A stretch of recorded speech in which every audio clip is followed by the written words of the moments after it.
మొత్తానికి కేంద్ర హోంశాఖ మంత్రి అమిత్ షా దిగొచ్చాడు.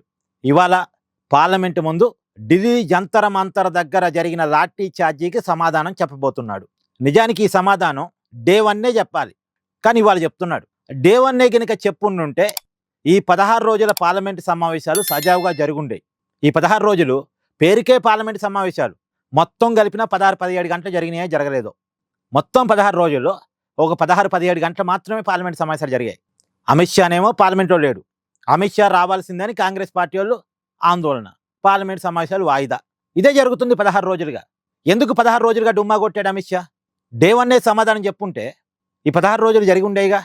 అయినా పార్లమెంటు కాకపోతే ఇంకెక్కడ సమాధానం చెప్తారండి? పార్లమెంటు ఖచ్చితంగా ఆన్సరబుల్గా ఉండాల్సిందే. రాజకీయ నాయకులు ఏ పార్టీ వాళ్ళైనా సరే జవాబుదారీతనాన్ని నేర్చుకోవాల్సిందే. ప్రతి ప్రశ్నకి ఆన్సర్ చేయాల్సిందే. ఇది ఒకప్పుడు సమాజం కాదు.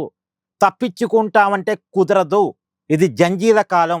క్వశ్చన్ చేస్తారు, పోరాటం చేస్తారు. అణిచివేస్తే ఆగేవాళ్ళు కాదు జంజీలు.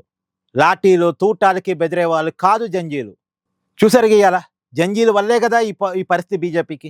ఎందుకు ఇంతగానం తెచ్చుకోవాలి? ఈ పరిస్థితి దాకా తెచ్చుకోవాలి. నిజానికి బీజేపీని పల్లకి మోస్తుందే జంజీలు. ఆ విషయాన్ని బీజేపీ అధిష్టానం గుర్తించాలి. సో మొత్తానికి అమిత్ షా సమాధానం చెప్పక తప్పట్లేదు, చెప్తున్నాడు. ఎట్లా తప్పదండి? అనవసరం ఈ 16 రోజులు వృధా చేశారు. కానీ అమిత్ షా సమాధానం చెప్పక తప్పదు, అవసరమైతే మోడీ సమాధానం చెప్పక తప్పదు. చూసాం ఇవాళ మోడీ ఇన్స్టాగ్రామ్లో మాట్లాడుతున్నాడు. తప్పదు.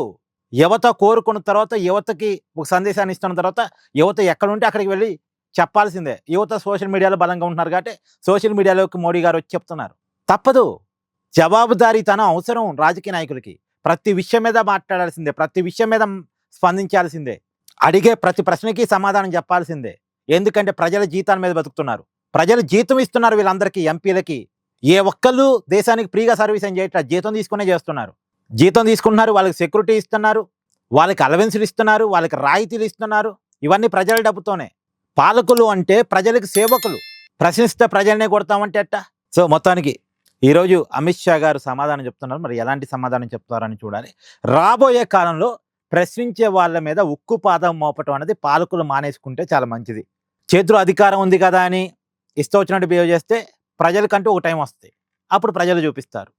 ఇది అనవసరం కదా, ఈ పరిస్థితి తెచ్చుకోవడం అనవసరం కదా. సో ముందే బాధ్యతగా ఉంటే బాగుంటుంది అనేటువంటిది.